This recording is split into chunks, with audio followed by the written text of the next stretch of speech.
반갑습니다, 형님, 누님들. 공수거 TV입니다. 저는 전남 광양에 제철소를 한번 찍고 지나가던 길에 보니까 어린이집이 완전 폐허가 되어 있더라고요. 그래서 한번 찍어보고 있는데 폐업을 한 지는 한 몇 년 정도 지난 것 같습니다. 이 근처에 좀 다 뭐 잡풀이며 보는 게 아예 관리를 하지를 않아 가지고 그것도 뭐 한두 해 폐업을 한 것 같지는 않더라고요. 그리고 보니까 이제 경매로도 나와 있고 좀 외관이 좀 많이 심각해 보이기는 했습니다. 뭐 물론 어린이집이 폐업하고 하는 거는 전국적으로 다 일어나고 있는 일이죠. 요새 뭐 애들도 없고 하니까 뭐 학교도 지금 통폐합이 되고 있는 실정인데 어린이집은 뭐 오죽하겠습니까? 오죽하겠냐마는 그래도 이게 광양이라고 하면은 제가 제철소를 이제 눈으로 한번 봤지 않습니까? 물론 이 광양이라는 도시를 처음 오기는 했지만 태어나 가지고 그 제철소의 거대한 규모에 제가 좀 입이 떡 벌어졌거든요. 그래 그나마 제조업이라는 게 좀 버티고 있는 도시였다라는 인상을 강하게 받았단 말입니다. 거제 역시도 마찬가지고, 그래서 거제도 마찬가지긴 하지만은 다른 지역이 완전히 초토화가 됐다고는 하지만은 거제 역시도 조선소가 조금 남아 있어 가지고, 물론 이제 근로자들의 거의 절반 이상이 외국인이다 보니까 뭐 외국인이 우리나라에서 뭐 집을 사고 뭐 돈을 쓰고 애를 낳고 그러지는 않다 보니까 그게 조금 이제 절반의 효과밖에 없지만은, 그래도 제조업이 살아남아 있는 곳은 그나마 조금 낫다라는 게 제 경험인데, 이 광양도 제조업이 그나마 좀 버티고 있는 걸로 제가 보고 있는데, 딴 지역에서는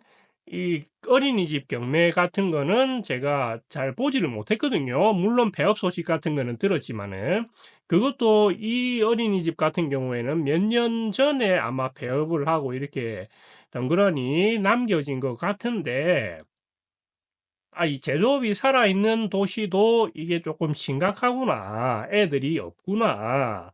라는 것 때문에 참 이게 좀 가슴이 답답한 그런 느낌이더라고요. 이 보면은 놀이터도 완전하게 관리를 하지 않아 가지고 이 잡초라든지 이게 너무 많더라고요. 무슨 도깨비 풀 같은 게 바지에 달라붙어 가지고 죽는 줄 알았습니다. 그거 떼내는데 이거 잠시 들어갔다 왔다고. 아무튼 제조업이 살아있다고 하는 도시에서도 이 정도인 것 같으면은 이 문제가 너무나도 심각하다. 정부에서는 뭐 애 놓으면 얼마 주겠다, 뭐 애 놓으면 또 얼마 주겠다, 뭐 계속해서 이제 퍼준다라고 뭐 얘기만 하고 있더라고요. 근데 이게 제가 다른 채널이라든지 그런 데서도 한번 다뤄보기도 했지만은, 아니 애를 낳기 전에 선행 과정 자체를 못하게 거의 다 막아버리고 있는데, 남녀 갈라치기라든지 그런 것 때문에 남자 지금 20대 남자들 20대 여자들의 7-80% 정도가 연애 자체를 하지 않는다고 하지 않습니까? 남자들은 이제 여자 만나 가지고 잘못되면은 이제 한 방에 독박 써 가지고 뭐 깜빵 끌려가는 그런 세상이다 보니까 제 주위에도 무서워서 이제 여자를 못 만난다는 남자애들이 꽤 많거든요. 그리고 솔직히 저 역시도 뭔가 어떤 여자를 만나 가지고 무슨 연애를 한다라고 하면은 예전보다는 조금 더 뭐랄까 경계심이 더 생기고 조금 무섭다고 해야 되나? 아니 만나기가 두렵다고 해야 되나? 어떤 여자가 나한테 다가오면은 예전에는 아이고 내가 자존감이 올라 가지고 이 여자가 내가 좀 잘생겨서 오나 보다 이렇게 생각을 했을 건데, 지금은 어떤 여자가 나한테 다가오면은 이 여자가 나한테 무엇을 바라고 다가오는가 이런 식의 생각이 든다 이 말이죠. 반대로 여자들도 SNS라든지 그런 거에 막 노출이 되다 보니까 워낙에 눈이 너무 이제 올려치기가 당해 버려 가지고 본인 주제와 본인 상황에 맞는 사람을 만나야 되는데 아싸리 그럴 것 같으면은 '아예 만나지 않겠다.'라는 이런 개념이 또 생겼다 보니까 이게 서로가 이제 안 맞는 경우가 되지 않습니까? 그러면은 무슨 연애를 하고 사랑을 해야지 결혼을 할 거고 결혼을 해야지 애를 낳을 건데 아예 연애 자체부터 그냥 싹을 그냥 잘라 버렸는데 무슨 결혼을 할 거며 무슨 애를 놓겠습니까? 근데 애를 놓으면은 뭐 "돈을 주겠다. 애를 놓으면 뭘 해 주겠다." 이렇게 하니 이게 앞뒤 선후관계가 정말 이게 틀려 먹었다고 생각이 든다 이 말입니다.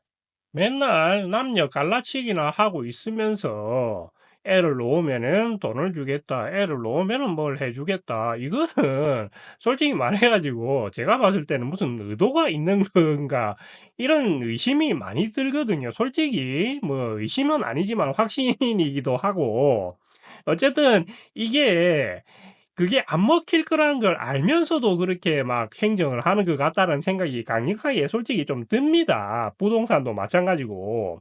부동산을 잡겠다 하면서도 뒤로는 막 대출이고 그런 걸 다 내줘 가지고 집값 이빠이 끌어올렸지 않습니까? 그러니까 이게 좀 뭔가 의도가 뻔히 보이는데 보이면서도 속을 수밖에 없는 이 참 현실이 너무나 안타깝다는 거죠. 방향 자체도 뭔가 아직까지는 제조업이 있어 가지고 좀 버티고 있는가 그런 생각도 들고는 있는데 이제 2025 년에 관세 이제 나오고 두드려 맞고 그러면은 이게 전체적인 나라가 휘청거릴 거라 이 말입니다. 솔직히 그런데 위에서 어떤 부류 사람들은 전 국민이 전부 다 가난해지길 바라는 사람들도 분명히 있을 겁니다. 제가 봤을 때는 그렇게 보이거든요. 그렇게 뻔히 보이는데 이제 국민이 뭉치지 못하게끔 이제 갈라치기를 할 필요가 있겠죠. 왜냐하면은 이제 그게 갈라치기를 하지 않고 분열이 안 되면은 그게 단합이 돼 가지고 자기들한테 화살이 날라올 게 뻔하기 때문에 참 그런 걸 보면은 아유 참 답답하긴 답답합니다. 예, 아까 옆에 있는 어린이집도 옆에 보니까 가족문화센터도 있고 상당히 입지는 괜찮은데 아무리 가게 입지가 좋다고 해도 손님이 없으면은 뭐 쫄딱 망하는 거 아니겠습니까? 뭐 그거하고 똑같은 이치겠죠. 올 애들이 있어야지 뭐 유지가 되든지 하겠죠. 뭐 아무튼 참 답답합니다. 영상 시청해 주셔서 감사드리고 지금까지 홍수거 TV였습니다. 구독과 좋아요 부탁드리겠습니다. 감사합니다, 여러분. 아, 끝!